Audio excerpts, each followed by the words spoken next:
우리에게 주신 하나님 말씀은 예레미야서 18장 1절에서 12절까지의 말씀입니다. 구약 성경 1078면의 예레미야서 18장 1절에서 12절입니다. 우리 하나님의 말씀을 다 함께 읽겠습니다. 예레미야서 18장 1절입니다.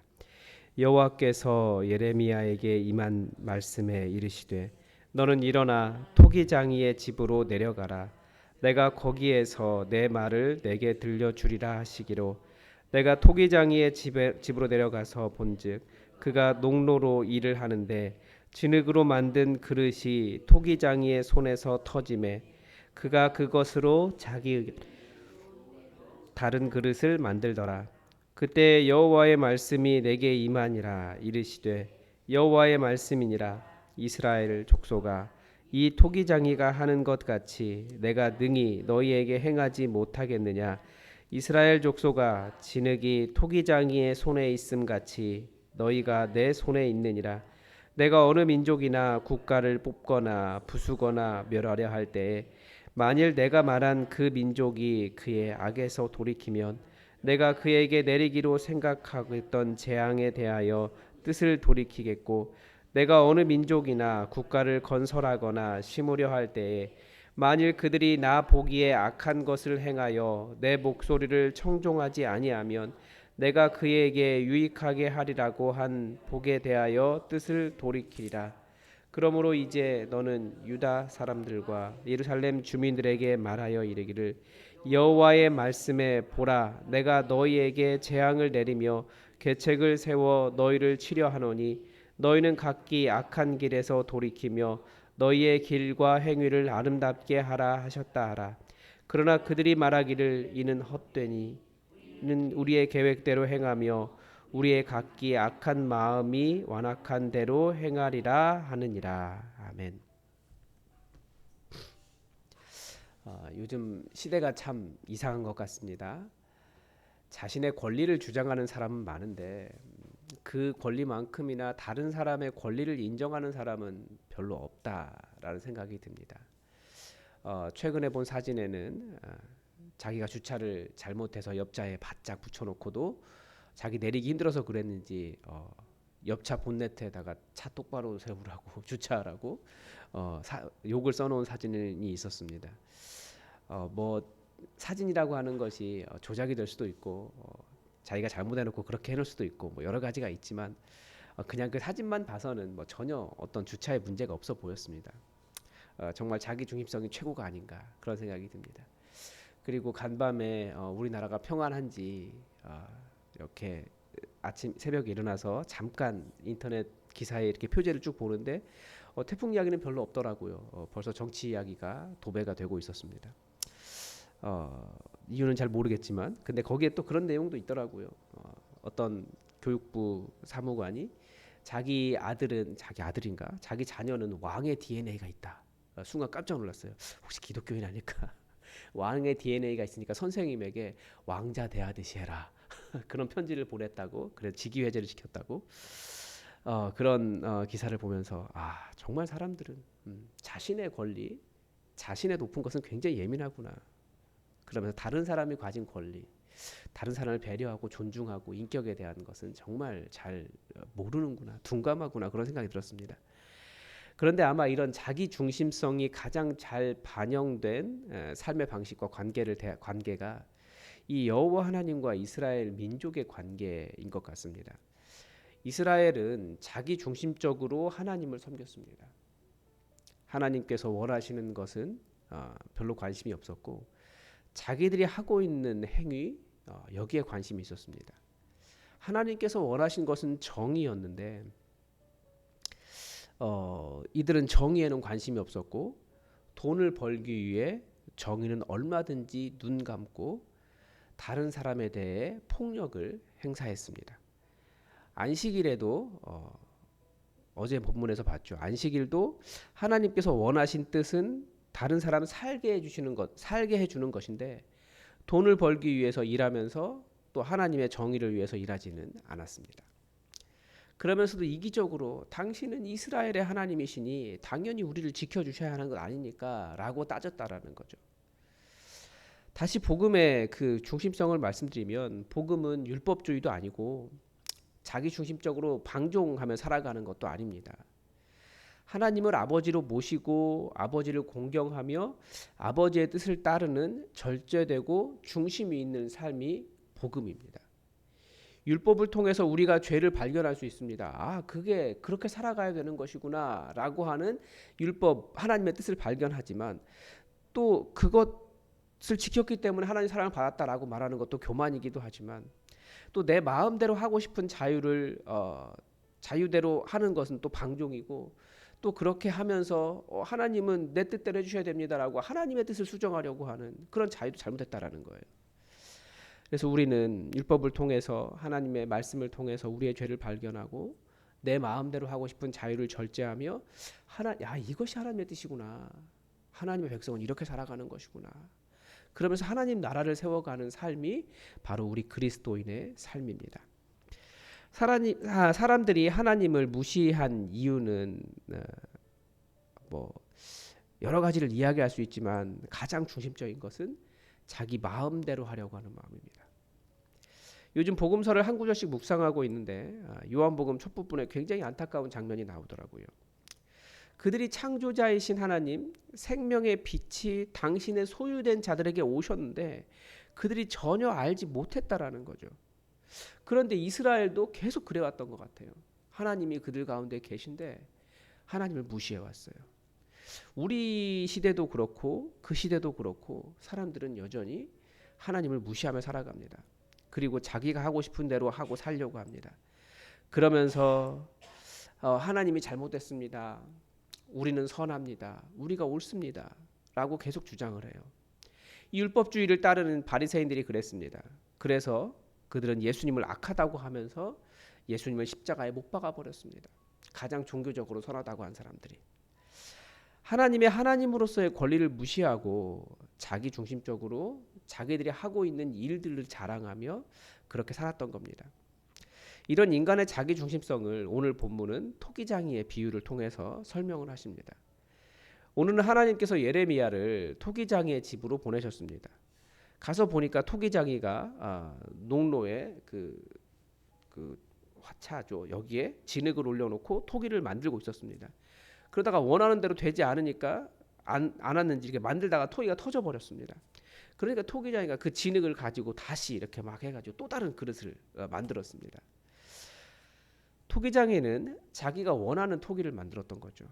자기 마음대로 만들었어요. 그러니까 이 모습을 볼 때에 하나님께서 선지자에게 말씀하셨습니다.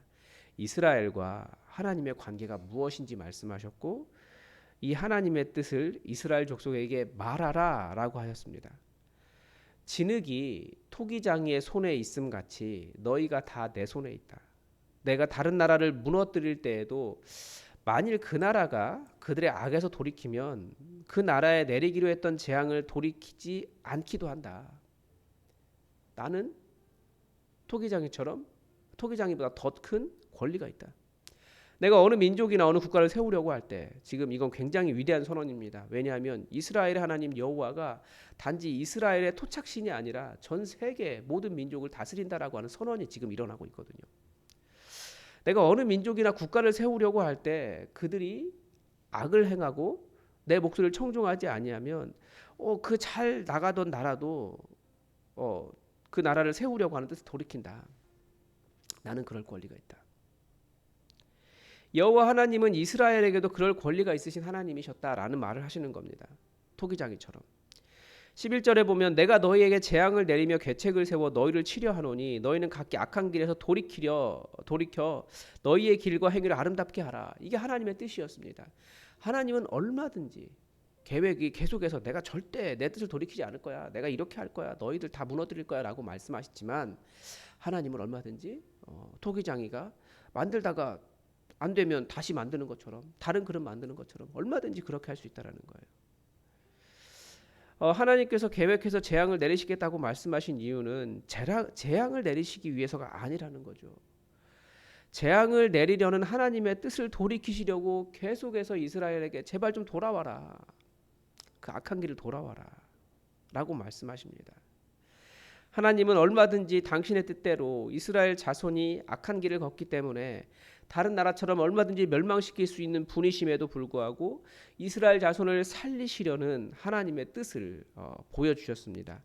그런데 이스라엘 자손들 유다 사람들이 뭐라고 말합니까? 12절에 보니까 그러나 그들이 말하기를 이는 헛되니 우리는 우리의 계획대로 행하며 우리는 각기의 악한 마음이 완악한 대로 행하리라.